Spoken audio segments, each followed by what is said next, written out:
Hello, hello, hello, everybody. Today, how are you? How's everything going? Everyone's joining. Everyone's getting caught up. Hello, Dammy7777. I'm doing very well. Not great, but very well. I will tell everyone today is going to be a shorter live. Currently in the hospital for my grandmother, so if you guys could pray, send good energy, thoughts, whatever you guys do, just toss them this way. That would be very nice. Family would be very appreciative.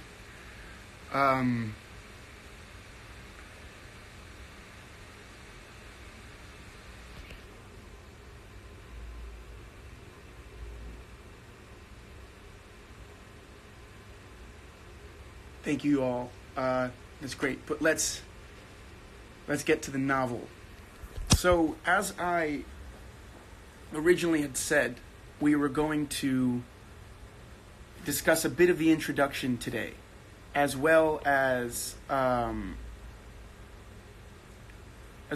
a little bit about the next book. And I've made a couple of decisions today. I hope we'll talk about that later at the end of the live. But it will be a shorter live than we normally have. So I want to jump right into it if that's cool with everyone.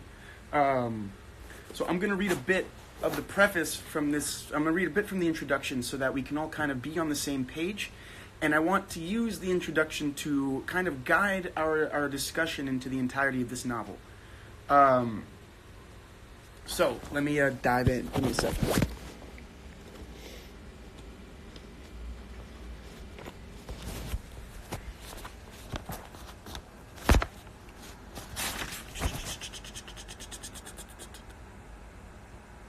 All right, ready? I'm going to read to you guys. Is that okay? It's going to be a bit, and then I'm going to dive back and forth. All right?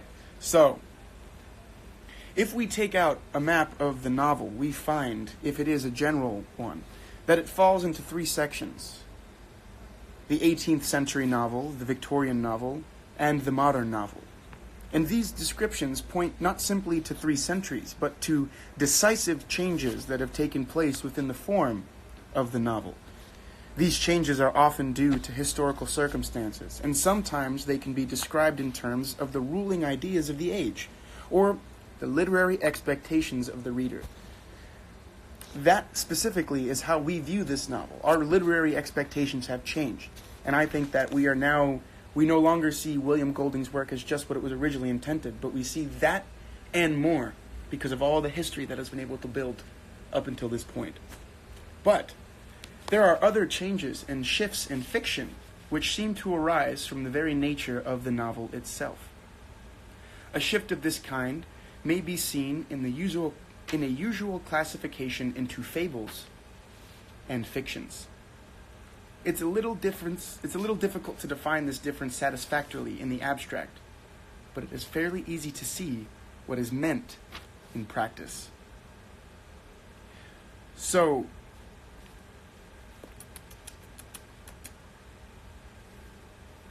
when, for instance, D.H. Lawrence wrote one of his letters, "I am doing a novel which I have never grasped.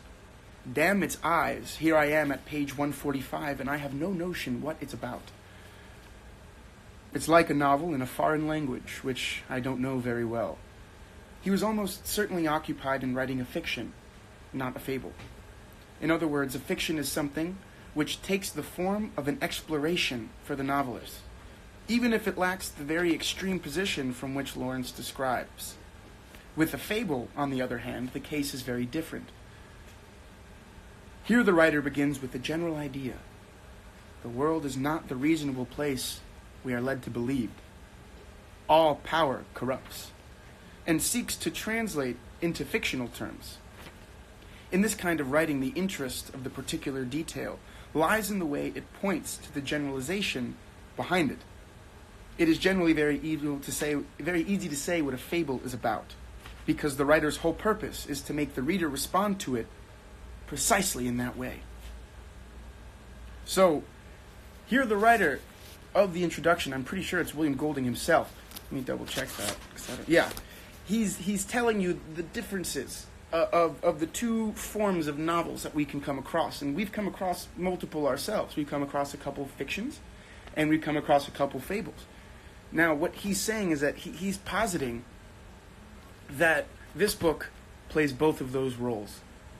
It is acting as a fable at the same time as acting as a fiction. And then he goes down into that. He goes, now when we turn to Mr. Golding's Lord of the Flies, we find that what is remarkable is that a fable and fiction happen simultaneously. So, we're talking about these two different things. And I think we should all take a deeper look into the books that we've read and the books that we're going to read in the future and see what category each of these books fall under and what the writer's intentions may or may not be. So I'm going to read a little longer, if that's okay. Is that cool?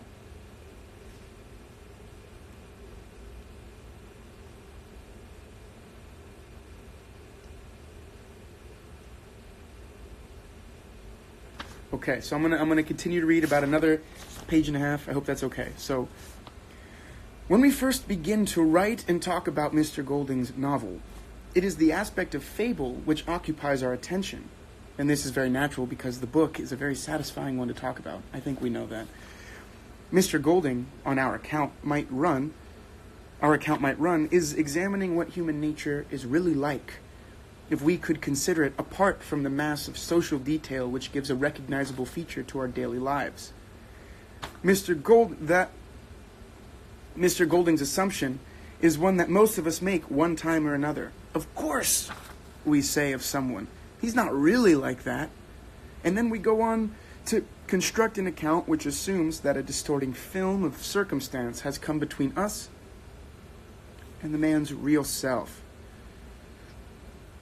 What he's done in Lord of the Flies is to create a situation which will reveal in an extremely direct way. Oh, I just lost my spot. In an extremely direct way, the real self, and yet at the same time to keep our sense of credibility, our sense of the day-to-day world lively and sharp. He's not trying to destroy the world that we are a part of. He's trying to make us examine it from a different point of view. Kenzie Courtney, I love how you say, it reminds me of the intro to Fahrenheit and how they discuss that many novels are a warning of what could happen if we continue on a certain path. I think Golding is doing a very similar thing. Awesome. So I'm going to keep reading. It is rather like performing a delicate heart operation, but feeling that the sense of human gravity comes not through the actual operation, but through the external scene, the green-robed figures, the arc light which casts no shadow, the sound of the car in the streets outside. And it was in Ballantyne's Coral Island, which, if we remember on the last page of the book, when the naval officer is speaking to Ralph, he goes, like Coral Island. And Ralph kind of gives him one of those. So Coral Island, a book published in the middle of the last century, that Mr. Golding found the suggestion of the external scene. So Mr. Golding's adventure story is to point up in a forceful and economic way the terrifying gap between appearance and the reality. So we have the appearance of this beautiful island, but the reality of what these boys are going through.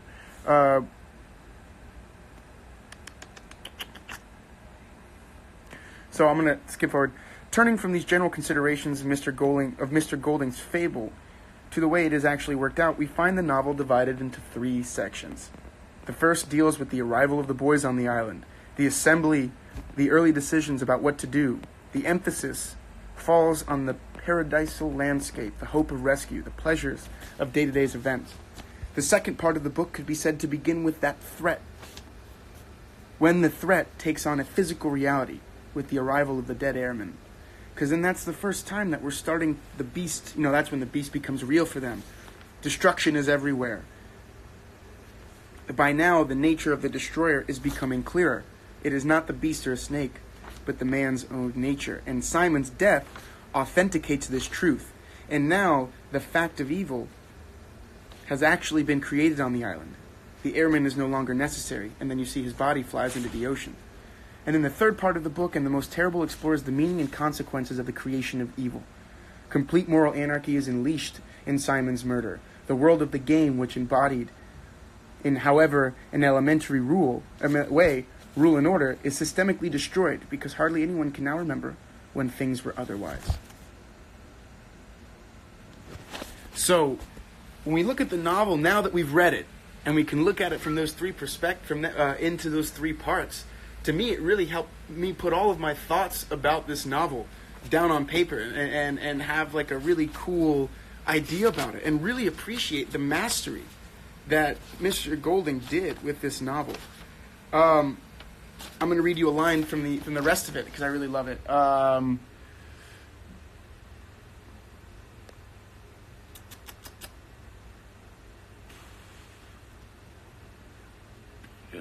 The importance of this book. It is the gifts which are peculiar to a novelist to make you hear. Wait, no, is that where I want to write that? No, I wanted to read the other one.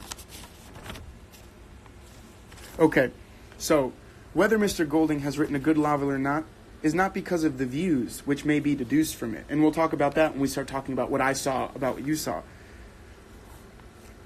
But because of his claim to be a novelist. It's a novel because he says it is. Art is art because you say it is. No one can tell you it's not. And the function of the novelist, Joseph Conrad once said, is, by the power of the written word, to make you hear, to make you feel. It is, before all, to make you see. And that's what William Golding has done with Lord of the Flies. Everyone that's asking me about the name of the book, Lord of the Flies.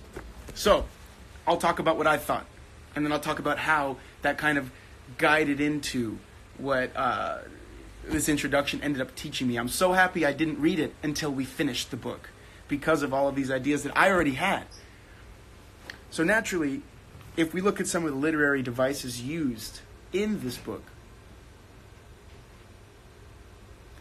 when I specifically am talking about color, when I'm talking about repetition, and when I'm talking about personification, there's a lot of really interesting things, most especially in the last chapter. We go from the world where everything's clear and beautiful and brilliant and bright, and the conch is this bright white shell, to the end where the sky is black, and the green and black of the boys covered in dirt with their faces in red. It's such a flip. And then, for that to be confronted with reality, when the Navy captain comes back and sees all these boys in black and green, and he's wearing his pristine white, sense of order. It's interesting. Then we also have to look at the fact that the conch was always this brilliant white. And it was the call to order. It was their thing for assembly and for rule and for society. Or the good parts of society, the parts that make everyone work together. And then when they fall into this hole, it takes... And the fire everywhere at the end. Yes, Camille. And then it takes this new call to order with an adult. And the first thing he says, where are the adults? For me, I'll say that I thought there were some extremely religious undertones in this book. Simon, knowing the truth at the top of the mountain, comes down to try to convey this truth to his fellow humans. Very much like, now as I was raised Catholic, so my religious undertones when I finished it like a week ago, I was like, oh my gosh. Simon, the giver of knowledge, right? He's coming down to be like, guys, there is no beast. The beast is us. To me, I'm like, God, Jesus. And then he comes down, and what is he? He's killed by his own people. Because he has the gift of knowledge. And they do it in a ritualistic way. Crazy. In a ritualistic way. Now, when we continue, Camille, with your point of the naval officer, what if the naval officer is more like a god? This was my whole line of thinking, guys. This isn't what it is. This is my line of thinking. Then I was like, oh, then the naval officer, dressed in white, brings back order to the island and says, what? You're British boys. You should have done better. I see that very much like God, not understanding the problems with humanity. Like when God had Moses bring down the things to the people, and he's like, they didn't get it. So I guess I have to send my son to figure it out, because I couldn't figure it out. I tried to tell this guy to tell people, so maybe I have to be there myself. And that's a very Catholic belief in teaching. So it was very interesting. But in the introduction to the book, it's literally talked about how this book is so brilliant because the perception that you come from lends itself to another thought. And I'm going to read that really quickly, and then I'll start reading everyone else's comments and getting into it. If we are to look at Lord of the Flies from the point of view of being a fable, this is the kind of account we might give. And as far as it goes, it is a true account. The main weakness in discussing Lord of the Flies is that we are too often inclined to have our description. So we find a Christian being deeply moved by the book, and arguing that its greatness is tied up in the way in which the author brings home to a modern reader the doctrine of original sin. Or we find a humanist finding the novel repellent precisely because it endorses what he feels to be a dangerous myth. Or again, on a different level, we find a liberal asserting the importance of this book because of its unwavering exposure of the corruptions of power. Now, whatever degree of truth we find in these views, it is important to be clear that the quality or otherwise of Lord of the Flies is not dependent on any of them. Whether Mr. Golding has written a good novel or not is not because of the views which may be deduced from it, but because of his claim to be a novelist. And the function of a novelist is, by the power of the written word, to make you hear, to make you feel. It is, before all, to make you see. So I was like, wow, they nailed it. That's so cool. So now, sorry, I had to do that little introduction because I was so excited to just kind of share that little bit with you guys.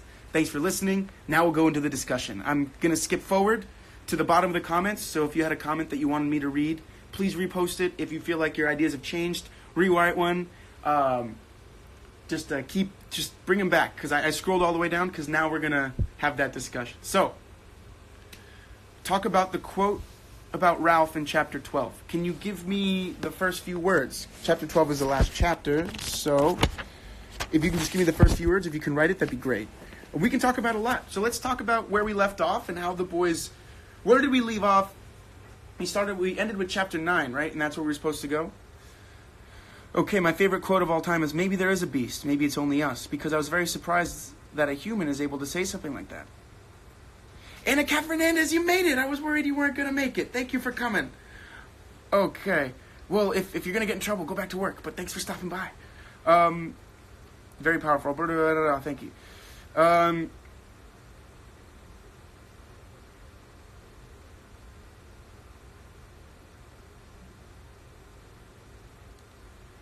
The fact that the shell and Piggy were both amazing parts of power and they went out. I see them as parts of power, but also parts of reason.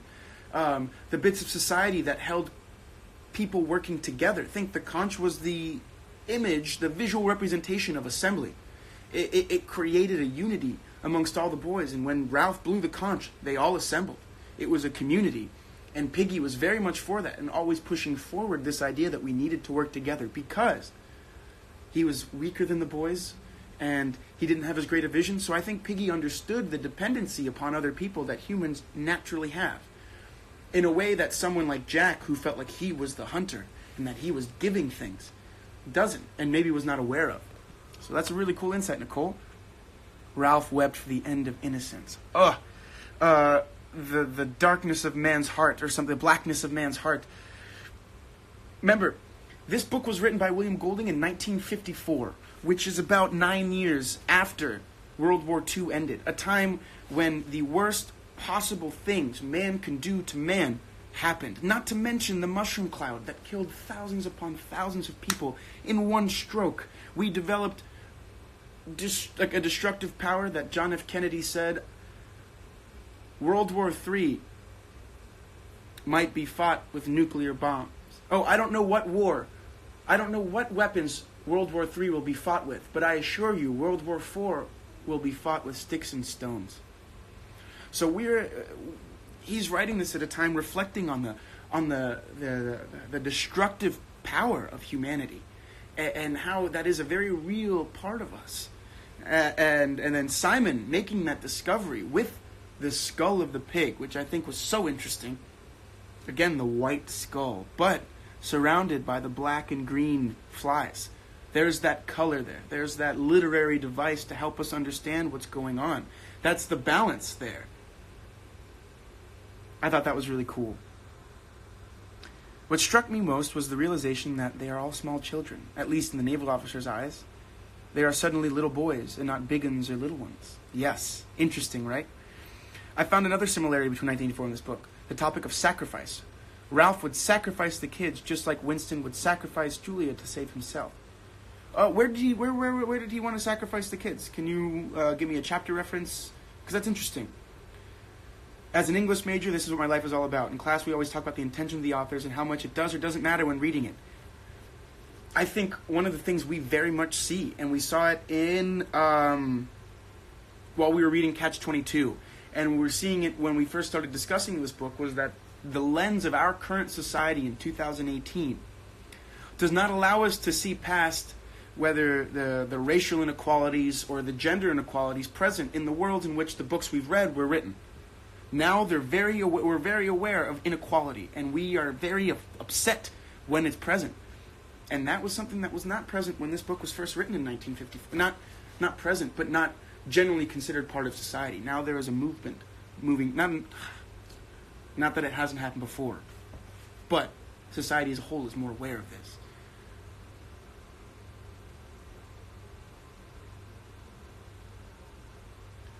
I was saying that this book is so good because it definitely helps us to understand our bad and good parts, even when we are truly afraid of who we are. Can we talk about them killing the pig? Tanya reads, we can definitely talk about them killing the pig. Give me a paragraph or something, write something that you want me to start with, and then if you keep having comments, let's talk about it. When the naval officer saves the kids and Ralph realizes he's going to come back, I was devastated when I read that Piggy was dead. Me too. But there's something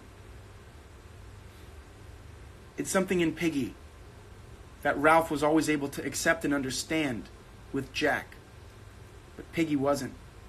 And that was Jack and the rest of the tribe's propensity to accept what felt instinctively good immediately.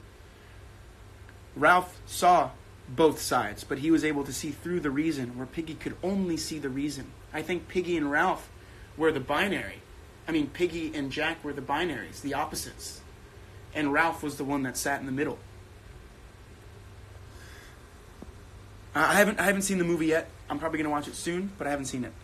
I see the shell in Piggy as the end of civilization. If the shell went to a million pieces while Piggy was holding it, and a moment later Piggy died. Yes, Piggy deserved better. Yes. I was saying that this book is so good because it definitely helps us understand the war was an important narrative in the novel. Absolutely. Technically the novel is set either on the day or right after the bombing of Hiroshima and Nagasaki, and they were on a flight and they crash landed. So it was just after that.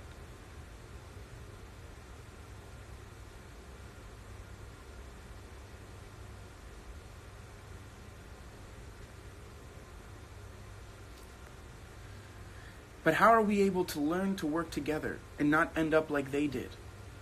As in, they all had the common goal at the end of wanting to survive, yet they couldn't do it properly. This is an interesting question. And I'm going to read something from the introduction, yet again, that I think lends itself to a tool we can have.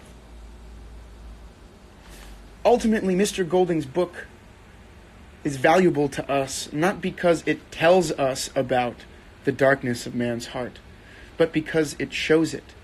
Because it is a work of art which enables us to enter into the world it creates and live at the level of a deeply perceptive and intelligent man. His vision becomes ours, and such a translation should make us realize the truth of Shelley's remark. Shelley is Mary Shelley, who wrote Frankenstein. Her remark that the great instrument for moral good is the imagination. So in what you're asking, how do we learn to work together? By reading, by creating art, and then by doing it, by experiencing it, by trying to understand and by all perpetuating it in our individual actions and decisions, I think. I think this point of the book is that evil is present even in the youngest of us. I think that the point of this book is that, but I wouldn't say it's in the youngest of us. I think evil is present in us. Being good is a decision. or choosing to follow that morality is a decision. But how much of our decisions come from the society that we were raised in? And what is humanity's... I think this book is really questioning what is humanity's true nature. And I think based on the world that William Golding was coming from in 1954, he was really... I think there was a serious grappling with...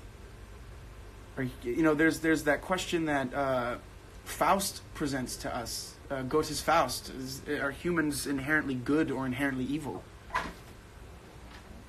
How's it going? Anything that's present with that? Alright guys, I have to go now. I am sorry that we are going to cut this live short.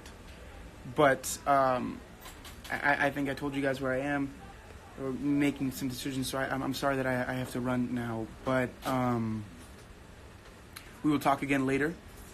We're going to have a live at the end of this week sometime to talk about the introduction of Handmaid's Tale.